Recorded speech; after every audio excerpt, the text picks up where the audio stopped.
Hello, welcome back to the crafty magic of Macy. I'm Macy, and this is the Flosstube Extra, my mid-year WIP parade. It is officially halfway through 2026, which I literally cannot even imagine that that's the case, but it is. So I figured I would just take a moment to do a quick little WIP parade. This honestly probably won't be all that different from my beginning of 2026 WIP parade because I have a lot of the same WIPs hanging around, and a lot of them I haven't made much if any progress, but I have touched most of these at least for like an hour or two, so hopefully that you will see some progress from that last WIP parade that I filmed. At this time, I only have 8 WIPs, and those are work in progresses, because I really do try to keep my WIP count down below 10, and so far I have achieved that. I have never hit even 10 WIPs actually. I think 9 is the most I've ever had at one time, so I'm doing pretty good with that. I'm pretty happy with that number because unfortunately I wish I could be like those people who have 100 plus WIPs or like even just 20 or 30 WIPs, but I would become too overwhelmed way too quickly, so I will stick to my 10 or less. So I'm sorry if you're expecting a super long video with like a ton of WIPs. This may not be the video for you, but hopefully you'll still stick around and like and subscribe because I do have some really fun pieces that I would love to share with you guys today. So I thought it would be fun to maybe show you a picture of where I was at the start of the year versus now, especially for those that I did make a lot of progress on. Some of these WIPs are new, so they may not have a progress from the start of the year. They probably didn't exist. I'll tell you when we get to those. But I'm going to show you guys my WIPs from oldest to newest. That way we'll save the ones you probably have seen more recently towards the end. So to start us off, my oldest WIP is actually a Sal that I did not keep up with, and this piece and this WIP is probably going to stay around for many years to come because unfortunately I neglect the heck out of it, and that is the Farming Magic Sal by Flossy Fox Shop. Here is where I was at the beginning of the year, and I put in probably a couple hours of work. I'd say like 3 or 4 this year, not a lot. It's very sad, but here's where I am now. I'm so sorry this is so wrinkled. I am really bad with ironing my fabrics while I'm working on them, but here is where I currently am at. And so since the beginning of the year, I know I did the well down here, and that well is a beast.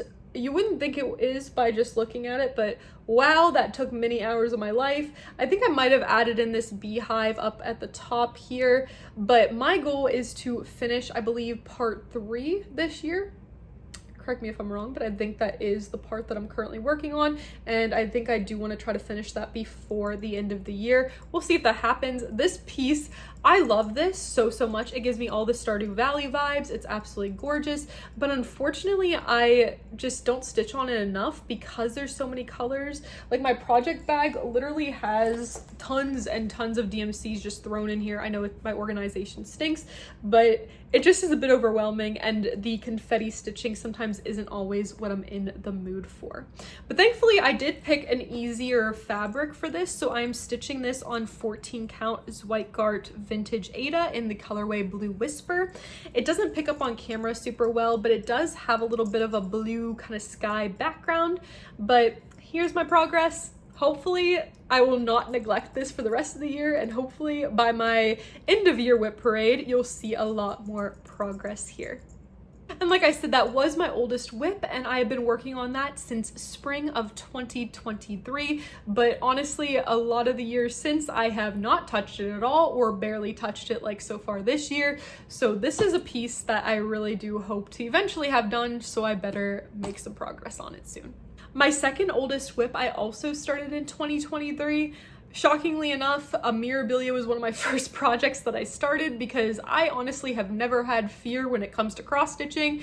I was willing to start any project, any count fabric, and I still do that even when I was a brand new beginner. So one of the first patterns I picked up was this Mirabilia Christmas Elf Fairy piece. This is what it will look like when it's finished. And truthfully, I haven't worked on this year. After Christmas, I just lost all interest in this, so I haven't stitched this yet in 2026. I did make some good progress on this in years prior, and here she is. So I got a decent start on her wing. Obviously have a ton more to go there. There's gonna be some beads in there as well, but her dress is really what I'm proud of because I made a lot of progress there. We have probably a decent amount of her dress going there. I think I'm almost to the rim on this side of it, which is pretty great. I definitely want to finish this hopefully by this Christmas. I don't know if that'll be possible, but I love this piece. I really wanted to have it done by last Christmas. We see how well I achieved that goal, but hopefully by next Christmas, this better be hanging on my wall. For Christmas in July, I definitely plan to stitch on this quite a lot. When I do work on this, it stitches up really quickly. I just honestly didn't feel like Christmas stitching until now. So hopefully this month and in the coming months, you'll see a lot of progress on this because I would love to have my first Mirabilia hanging on my wall this Christmas. And this piece I am stitching on 28 count Zweigart casual linen in the colorway natural. This is one I got on clearance honestly at Hobby Lobby one time for like $1, and it is a go-to fabric for me just because I have so much of it because I got it cheap, but I actually really do like stitching on it. It's not my favorite linen to stitch on, to be completely honest, but I do like it. The color is very versatile and I have used this for a lot of projects. So besides those two pieces that you've already seen, I've actually finished a lot of my WIPs along the way, which is great. I don't like to keep projects hanging around for too long because I do, like I say, like to keep my WIP count small. And so in order to start new things, I have to finish things. So I do prioritize finishing. Thankfully, I'm one of those people who can do that. I do avoid some projects like the plague, but at least a lot of them I do try to get progress every single year. And so the next one, I actually only started in September of 2025, so not super long ago, less than a year ago, so hasn't been along super long, and I got some pretty good progress on it. And that is the Mill Hill Button and Beads Autumn series, and this is Haunted Tower. And this is what it will look like when it's all finished. I even got the frame from Mill Hill to put it in once I finish. And I am super excited to show you my progress. Here it is. I don't think I've stitched on this at all in 2026, to be completely honest, but now that it's getting to be closer and closer to the spooky season, I definitely plan to pull this back out, especially in July.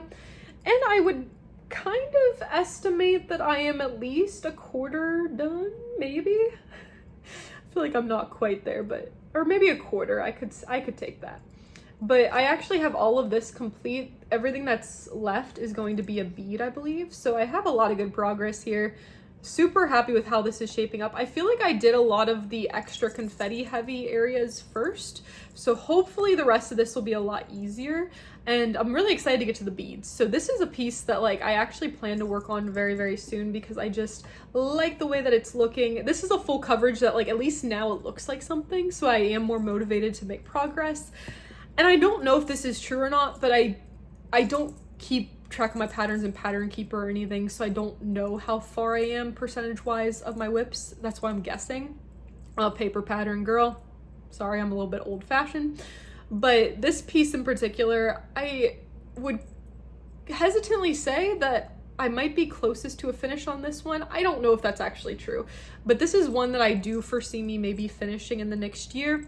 We'll see if that holds up, but I do know I stitched on this quite a lot. I did some survivor stitching with this and I did make a ton of progress on it because of that, and especially last fall I stitched on this a ton. I pretty much did everything you see here just in like a month or two. So this is one that I do want to prioritize because I would like to finish this very soon.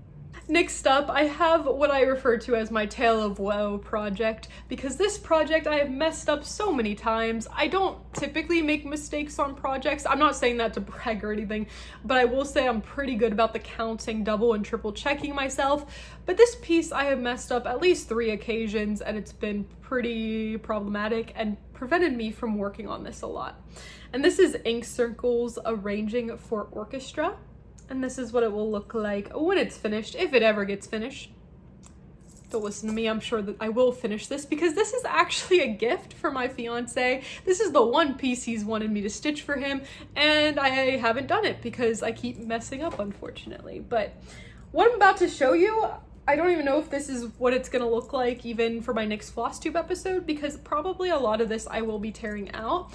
What happened was I stitched some of this 1/2 as opposed to 2/2 when I did the beginning of it 2/2. So basically a lot of my recent stitches I did 1/2, so they don't fully match.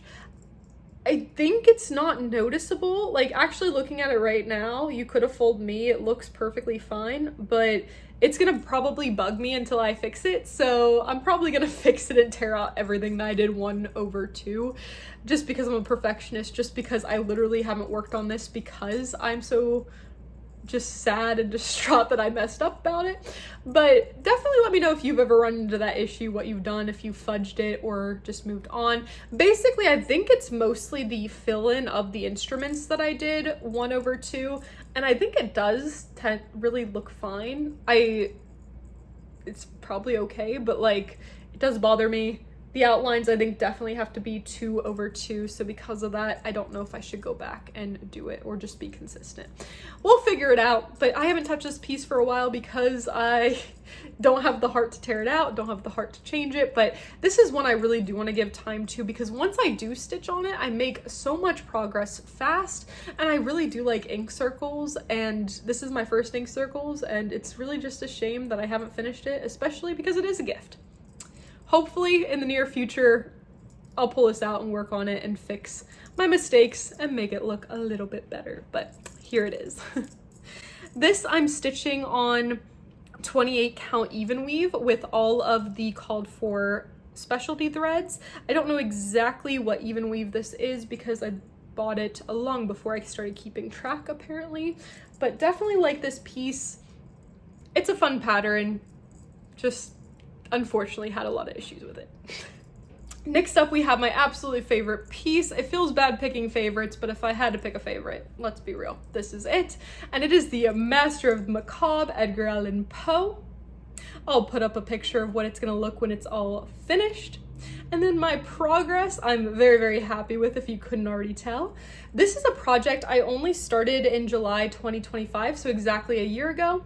I didn't really stitch on it a ton until recently, but recently I've been flying through this piece. It's on a 14 count Atomic Ranch Ada in the colorway Joy Lynn. Absolutely gorgeous. I love this red. It's stunning.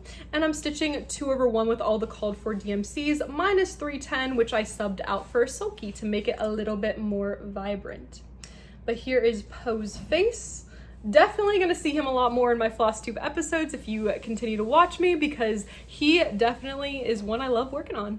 Next up, in 2026, in January, I started my Easter stitch, which is Madame Chantilly's A Cargo of Eggs. And I always saw Madame Chantilly's patterns, thought they were gorgeous, did not fully comprehend how big this would be. So I am struggling to make progress, but I'm super happy with what I have done, and here it is. I'm stitching this 2/2 with the called for DMCs on a 32 count linen from Fabrics and Fit. That is a fabric dyed by Jody from the Still City Stitchers. If you're not familiar, she dyes the most gorgeous fabrics, and as soon as I saw this gorgeous peachy pink one, I thought it would be perfect for springtime Easter. So here is my progress. I haven't made a ton, but hopefully by the end of the year I will fill in the rest of this truck. But not the whole truck, obviously. That would be a ton of stitching, but at least maybe I'll make some more progress on this sometime. I will say I lost all motivation to work on this after Easter, but at least I have something to show for it, and I'm okay that this WIP will probably stay around at least another year, if not 2 years. Next to last, we have Delft House by Hello from Liz Matthews. This piece was on her Patreon a couple months ago, but it is no longer there, so I'm so sorry if you didn't get your hands on this, but I'm sure it will be a future release in the next year or so. But here it is. This is my progress. I started this on May 1st, so it hasn't been around a ton of time, but it's absolutely beautiful. It's so dainty, so little. I'm stitching this on a 40 count Verdal even weave in the colorway white, and this is my first time stitching on 40 count with MPI silks, which are all the called for, and I couldn't be happier with the experience. The MPI silks really don't tangle much or not much, which is fabulous, and the fabric itself, I love stitching 1/2. I totally understand why so many people do that now, and I'm just really happy with how this is looking. I'm definitely gonna move on to the bird motif next and then go back to the border, because I have been burnt out from the border after this much, but super happy with this. I'm stitching this with my friend Kate, and she can be found on Instagram at CraftyKate616. I'll link her down below, but she's definitely helping me stay accountable with this project and just be able to pull this out a lot more. Last but not least, we have Afternoon Nap by Bucilla, and this is a kit that I got a long time ago, and this is one I just started recently. Only really worked on this in June, but I am super happy to finally be working on this because look how cute that cat is. It looks just like my tabby cat Romeo, and I'm just super excited to be working on this because I was really craving a full coverage. Here is my tiny start, but I've only been working on this a month, so I can't be that mad at it. Looks like nothing right now, but I am starting on the cat because obviously I'm stitching it for the cat. Might as well start in the cat. So I had to start with a center start, but here it is, my tiny sad start. I'm using everything that the kit provided, including the 18 count Ada, so that is what I'm stitching this on. So those are all of my 8 WIPs, my work in progress. I hope you enjoyed seeing them. I'm sorry my WIP parade is a lot shorter than other people's, but I really do like having a small and manageable amount of WIPs. I'm already have enough stress in my life. I figure my cross-stitching endeavors really shouldn't add to it, so I'm really happy with these projects, and I'm really hoping to have some more finishes soon. If you go back and watch my WIP parade from the start of the year, you might actually see that I finished a lot of those things. So hopefully by my finished parade at the end of the year and my next WIP parade, some of these will be off the WIP list as well. Thank you so much for watching. If you haven't yet, please like and subscribe this video and leave me a comment down below as to what your favorite piece was or what you're stitching on. I would love to know. And thank you so much for supporting my channel. It really does mean the world to me, and it's so great getting to know all of you. So thank you so much for tuning in, and next time hopefully I'll have a lot more stitching progress to report. Don't forget in the meantime to stay crafty. See you all next time.